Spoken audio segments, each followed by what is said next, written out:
stepping up on the ball court right now, we got a Toronto Titan, known nationwide as a Canadian coach for more than 30 years on the high school, college, and professional level. An elite trainer for both male and female ballers, he has trained the likes of Tristan Thompson, his two sons, Cory and Devo, and that's just to name a few.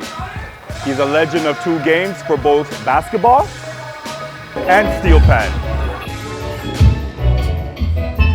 We're here to welcome and honor Mr. David Joseph. You're watching Versus TV 24. Don't forget to hit the like and subscribe button. All right. DJ. Mr. DJ. What's going on, DJ? Brothers. How you all doing? How you all doing? Chilling, man. Good, Welcome man. to the show, Versus TV 24. Thank you. Pleasure to be here. Thank you. Your heart got to get a hold of it. I know, but it's a pleasure to be here, right, bro? I love the work you guys are doing. Thank you. I appreciate it. We appreciate that, man. Because we're trying to give something different to the audience. You know what I mean? Different light to Toronto. You know, and hopefully we're building this something, epic with your help. You know what I mean? We love it. Yeah, for sure. And what better way to get the legend himself? Exactly. Legend himself. Yeah. All right.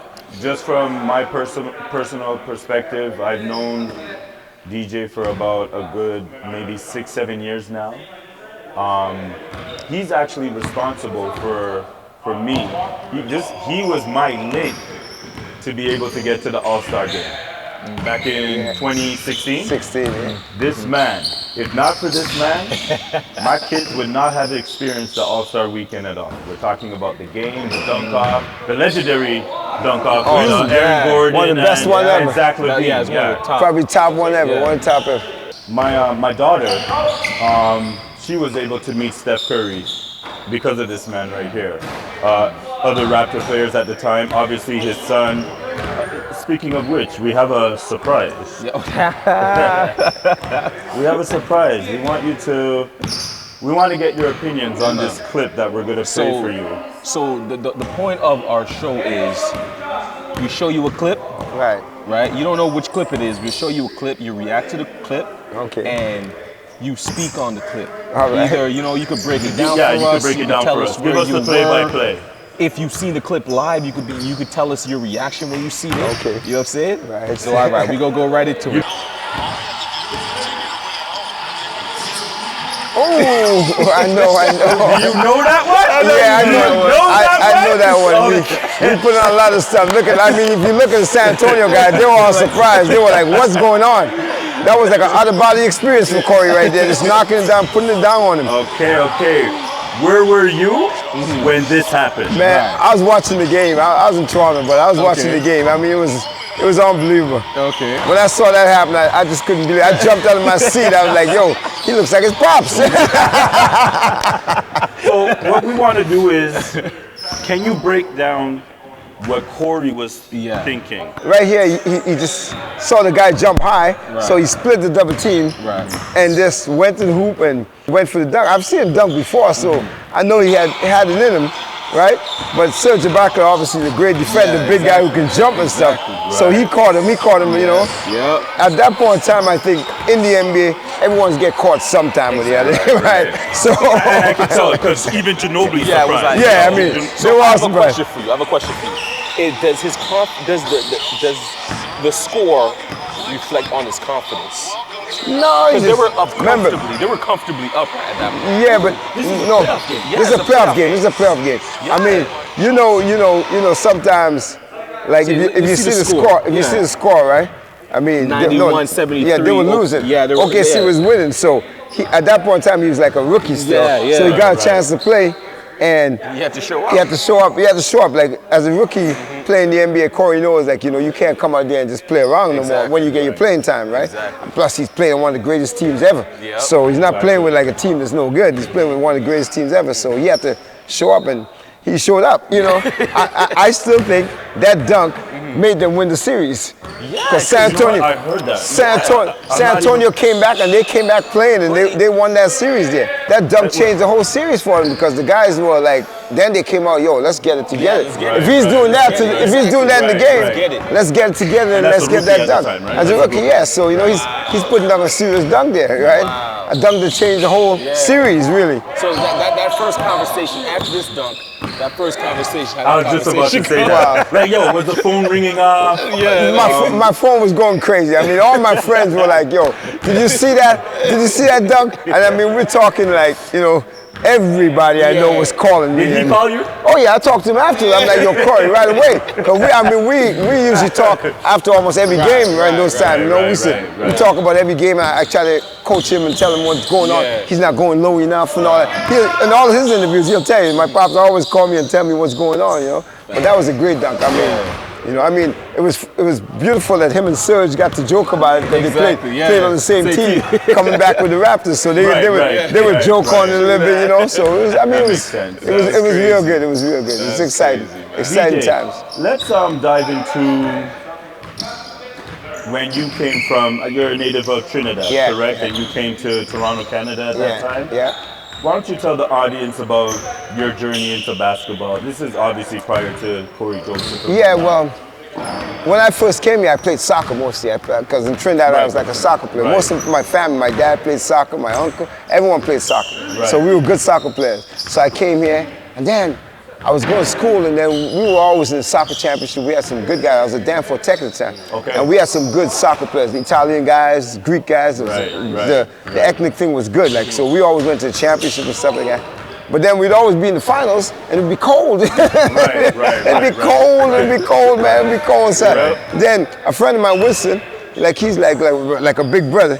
He's like, yo, come on and play some basketball. We started playing basketball. What grade was this? Winston was older. Winston was like grade 12. I was like grade 9. He's like, come on and play some basketball. So at that point in time, I tried out for the junior team, but I didn't make it because the guy didn't really give me a chance to try out because we were playing soccer. Soccer went deep into the season, so basketball already started. So he told me they have enough guys and so on, the junior team. So then this guy, Joe Alexander, you know, his daughter plays for the national team, Kayla Alexander. So, but not him, his older brother, Victor, was at the school at the same time. So they had a Pape League, they had a league at Pape Recreation Center. And I came down there and I'm playing with these older guys at Pape. So he says to me, what school you go to? I said, I go to Danforth. He said, well, how come you ain't playing basketball? I said, I don't know, they didn't give me a chance. So then he says, well, come out tomorrow to the senior team and I'll talk to the coach. And you had no skills at that point? No, I was good. I was good at that time. Oh, okay. I came here that fresh. In grade 8. I won the championship. I was here in grade 8. Oh, so we won the championship. It's just that he didn't give me a chance to really play or anything. So when Victor came, then they saw me play and stuff like that, and bam, they put me on the senior team. Crazy. I come through, I jump right over a guy's head and I dunk it, just like Vince did. I'm not as big a guy, but you know, a guy about 6 feet. I jumped over his head and dunked it, and then like, whoa, I had the big hands. I can hold the ball, move it around. Like a Kawhi type of? Yeah, like, and I'm playing with, you know, not quite as big as his, but you know, but then we got to settle an urban myth. Urban myth is you got the webs cut. No. So it's settled. It's settled. You can stretch. Cut his webs. You can stretch it back. Yeah, I just had the big stretch, because a lot of people don't have this stretch back here like this. So I used to stretch it every day like this to hold it even better. I mean, in Toronto, I'm not bragging or anything, but I've dunked on a lot of big guys, like a lot of big guys. And that's probably, there's probably people who could jump as high as me, but they can't palm the ball and move it. So when a guy went up in the air, if I saw it, I could move it to here and still dunk it, you know what I mean? DJ, for the audience, can you tell them how tall you stand? Tall ass? How tall are you? About 6'1". 6'1". Maybe, you know when... And he's crushing it on people back in your good days. 6'2" in the back in the days. You know, she's getting older, shrinking. This man is banging on people. But I had a good vertical. Like back in those times, myself and the same guy, Joe Alexander, we had good vertical. We could get like this much over. Like we can get a whole elbow over the rim. So we could get off, like, you know, like... I remember when I was in the University of Guelph, the guy took a picture of me reversing, and I just, off a standstill, I just jump up and my head's like this much of the rim, you know what I mean? I have hit my head on the rim before. So So you know what I mean? 6'1", 6'2". Yeah, 6'1". Yeah, we could jump. Yeah. But I mean, it was natural, but it was also, I lived in an apartment building, and I ran the stairs every morning, every night with weights in my hand. Oh, shoot. So I went up three times, because I wanted to jump high. I worked at it. You know what I mean? Yeah. So that was it. I know during me getting to know you personally, you were telling me back in the days you would score 40, 50. What was the most points you've ever scored? The most I ever scored was 64. Yeah. Which league? Well, in university, I got like a couple of 50-pointers. So you can look it up online. Do those records still stand today? Yeah, I still got, no, there's a couple of guys who got 52. Like, but I got a few 50-pointers. Is there a reason why you didn't make the league? Well, the league. No, it wasn't NBA. It was NBA. J played in ABA. No, he played in the.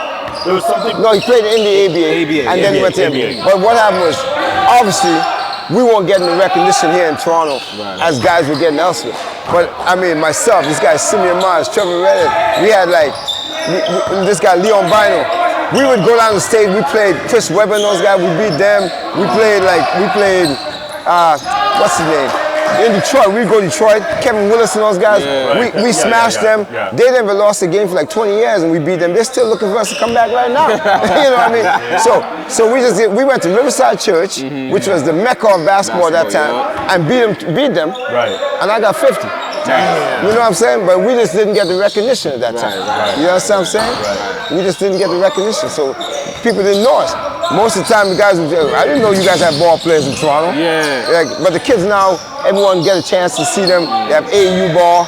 They have like, you can showcase yourself, you know? As we featured in the clip, obviously that's your son, Cory Joseph. Can you tell us about Cory and his journey? Obviously, we're here at Pickering High. I attended Pickering High, by the way. Cory attended Pickering High. And DeVoe. And DeVoe. And DeVoe, yes. I mean, shout out to DeVoe Joseph. Cory's journey, I could take a lot of credit, but DeVoe's got lots of credit. Because I heard he was a sniper. DeVoe can play. He's a pro player. It's just, things work out how it works out.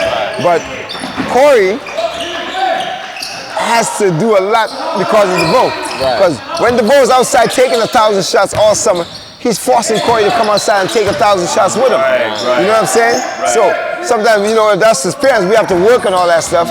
So during the day, I said, DeVoe, get up 1,000. He's getting up 1,000. He's making Cory to get up 1,000. And he's helping him. It's always good when you have a big brother who can show you the ropes. You know what I mean? So while we were young, they played on my rep team. Cory's like 2 years younger. And I mean, we had a great rep team. We had Kelly Olynyk. We had guys who can really play. I actually met him. I actually met him over the summer. So I think they were playing for the national team. The national team, yeah. So we had some good guys. I mean, it was amazing. So I guess at what point did Cory excel over DeVoe? Or was it just a different journey? I wouldn't say he excelled over DeVoe because DeVoe is like a pro player. He plays pros overseas. Every league he plays in, he's one of the top guys and so on. It's just a matter of your journey, you know what I'm saying? Your journey, like, there's not just DeVoe, there's lots of guys who should be in the pros who didn't get the chance to be in the pros. Because when DeVoe went to Minnesota, he's obviously leading scorer over there. He still holds the record for 3-pointers and a half. He had like 15 of them or something like that. You know what I mean? So, and then when he went to Oregon, Dana Hoffman told me when they played Ralston, he said, listen, if he had him for 2 years, he was a #1 pick. He's the top pick in the league. So it's just a matter of your journey. It's just about how you get there, Just like my journey, all my family, friends, people all thought I was going to be a pro. But you don't get a chance to get exposed like that. And that's, just the way it is. But there's clearly better opportunities now to make it. Now there is, But DeVoe kind of missed the part where all the Canadian guys was getting it. Like Cory and Tristan, they kind of set the standard for one and dones. Like before that, we didn't have no one and dones in Canada. That guy went 4 years, like Leo and those guys, and they made it after 4 years and stuff. But we didn't have the one and done. When Cory and Tristan became the two of them going in the same draft in the first round as one and dones, that kind of set the standards for, hey, these are ball players in Canada. But I knew Tristan since playing. Since a youngin'? Yeah, since a real youngin'. He lived on the west side, I lived on the east side. Okay. Just right outside the city. You know, we play against each other it's called like state ball, like, you know what I mean? It was province ball, like Ontario Basketball Association, whatever. We played against. I would play for Scarborough Blues. It was Scarborough on the east side. We played for Brampton, so we just kind of formed a relationship from then. You know what I mean? I met a guy in Florida. We went down for a tournament, IMG, and he's like, all he kept telling me was like, man, you guys got a breeding ground up there. You guys got players coming, like, because if you look at all the Canadian players, you know, it's not bragging or anything, but all the Canadian players that we have, who play on the Canadian national team, who play in the NBA, 90% of them come from the GTA. That is true. You know what I mean? 90% come from the GTA. And who has it? Who didn't come from the GTA? Played in the GTA. And played in the GTA. So you basically have all these guys playing in the NBA, doing well from one little part, which is an amazing thing. You know what I'm saying? That shows you. Was Cory and Tristan in the same draft? Yeah. They were in the same draft? Tristan went number 4 and Cory went 29. Okay. Can you tell us, as a father, how is it like leading up to him being in the draft and being selected? Well, going to the draft was like, he says he's going to put his name. After 1 year, him and Tristan, they say they're putting their name in the draft. Right. Nobody knows where they're going to go. Right. So you're just hoping they get picked in the first round, not the second round where they have to make the team. First round, you're guaranteed. Right. A couple, at least 2 years. Right. So leading up to that, we talked about it and stuff. So why not? You guys had high school All-Americans and stuff like that, and so on and so on. And it was beautiful. Now, you don't know unless we're talking LeBron James, Kevin Durant, or one of those guys, you don't know where you're going to go. Right? You don't know if you're going to make the first round, second round. So we're sitting at home, and we're watching the draft, and Chicago Bulls was going to draft him. So Chicago Bulls called him and said, we're going to pick you. They had the 30th pick. But they picked Jimmy Butler with the 30th pick. So they said, we're going to pick you. We're going to pick you up. We're going to draft you. And then what happens after that? We have another trade to announce. The Indiana Pacers trade the draft rights to Kawhi Leonard, the 15th pick, the draft rights to Davis Bertans, the 42nd pick, and the draft rights to Erasm Lorbeck, the 46th player in the 2005 NBA draft, to the San Antonio Spurs for the contract of George Hill. And then my oldest daughter, Chantel, she says, San Antonio's on the clock. And my oldest daughter says, and the San Antonio Spurs pick Cory George. We're just joking, right? We're just joking. We're like, And when she says that, I'm like, that could be. Because, he's right there in Texas. And then they come out and they say, with the 29th pick in the 2011 NBA draft, the San Antonio Spurs select Cory Joseph from Toronto, Canada, and the University of Texas. Man, so it was just our family at home. Within about 15 minutes, the streets was crowded. The streets had people coming out. Like we were just over there in Pickering right there. And the streets was crowded. Whoa. I mean, the police came by, and about 5 cars came by, and they were like, yo, what's going on? Wow. Somebody's saying there's a party, block party or something going on. At this time of night, 11 o'clock, about 11 o'clock at night that time. I said, no, man, my son just got drafted to the NBA. The police guy says, can we get his autograph? And they're like, and they said, well, the rest of the people around, they're going to have to just understand tonight. And they let us keep going, man. I mean, it was a serious experience. That's crazy, man. That's crazy. And he won a championship his rookie year, if I'm correct?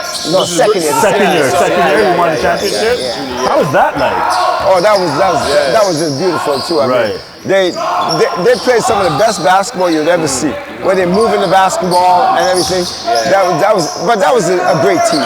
Yeah, that was. San Antonio was always a great organization. Is like top tier. The first year. The first year they should have won, and they didn't fall. Ray Allen stepped back, hit that shot, and then But if Timmy didn't miss that little That little layup touch. It was all kinds of stuff because people say they took them off and all that. It's how games go. You know what I'm saying?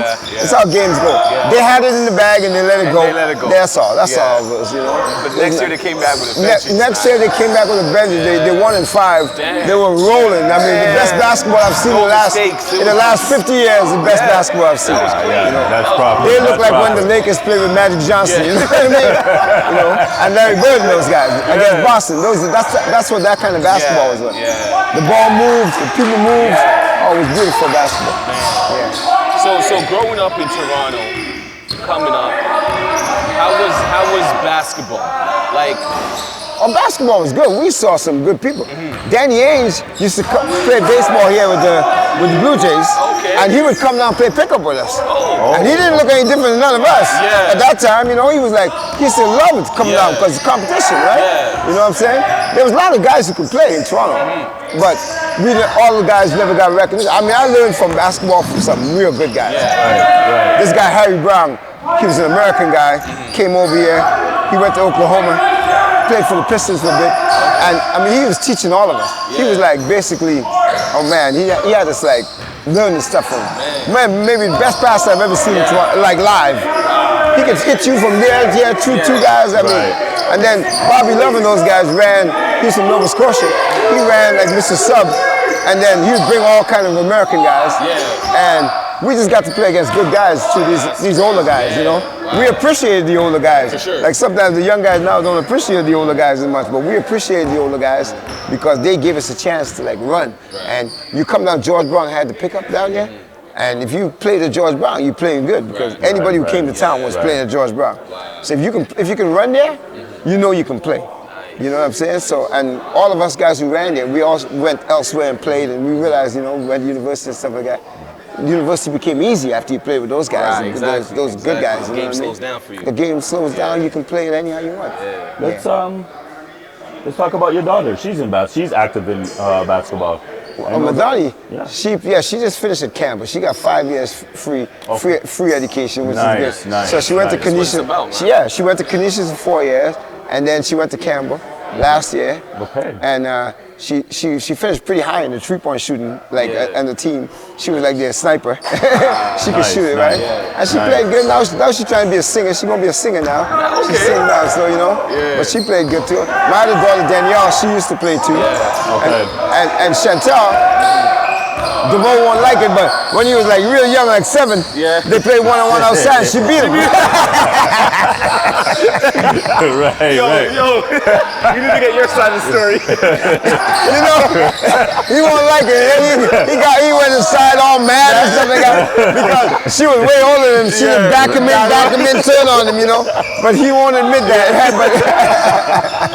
Oh man. And then Cory wouldn't play her, you know. Exactly.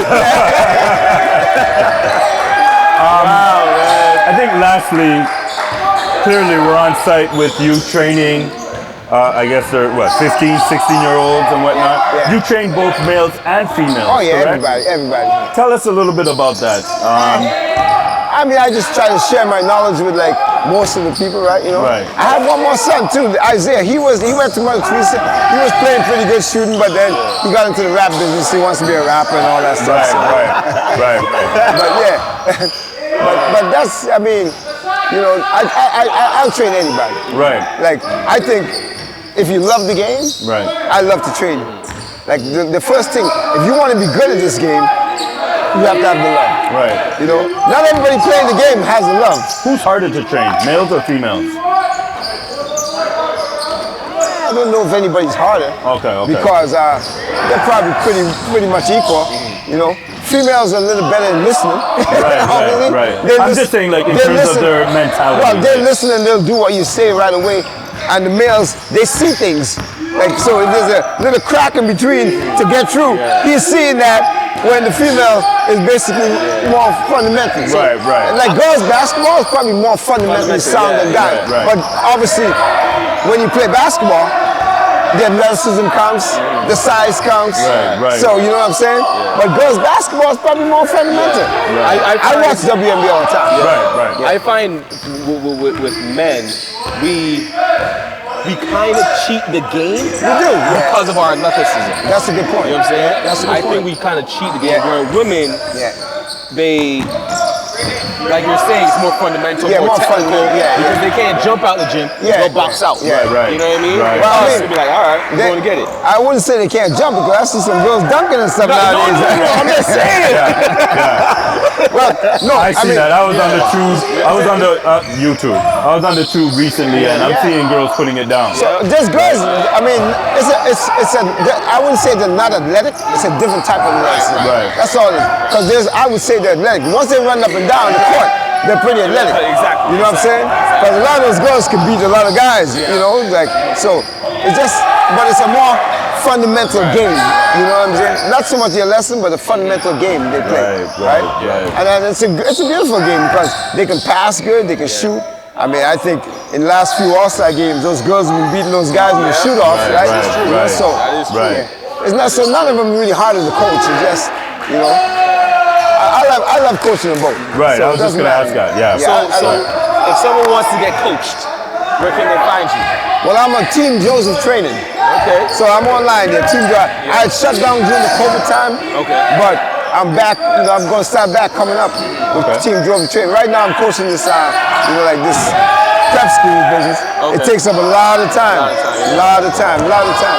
So. Could the audience find you on Instagram or? Yeah, Team Joseph training. It's on there. Okay. Team Joseph training is on there. It's all right. Team Jordan training? Yeah. All right. So you go Team Joseph Trades, have me, Cory, and DeVoe out there. So when Cory and DeVoe's here, then they help out too. Okay. Yeah, my daughter helps out. So now she's back. So now we can get her in there too. You know. I want to thank you for letting me for letting us document a legend in the city. And personally, I just want to thank you because you got me backstage like the Raptors games, after the games, and meet players and all that. You know what I mean? Yo, this guy's the main link. Same here. But I just want to. brother. This guy, I've got him lots of pictures. Yeah, I know. His daughter's a big girl now. He showed me a picture of her. I'm like, whoa, man. She was only like this big. Shout out to Jalea.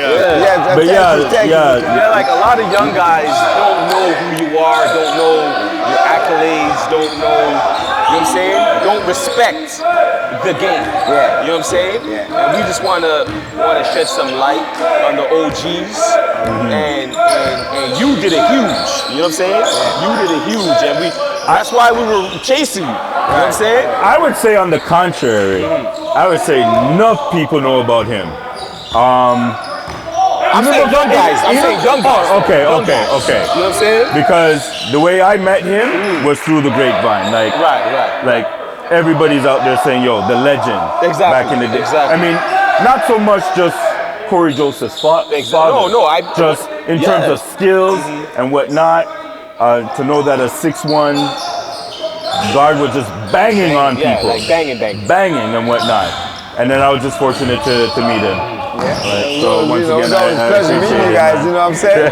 So appreciate you. All right, we out. Another episode of Verse TV. Yep. And we out. The legend. all right. Whew. Yo, I'm tired as mug. I just finished playing one-on-one with DJ. Shirt's all wrinkled, crushed, I'm sweaty. You know, but he's the OG. What do you expect? He's hitting shots left, right, center, layups, all that. You know, so he practices what he preaches. So don't forget to like, subscribe, hit the notification bell so you can notify when we drop another historic, epic video. All right? We got the OGs on deck, man. Peace.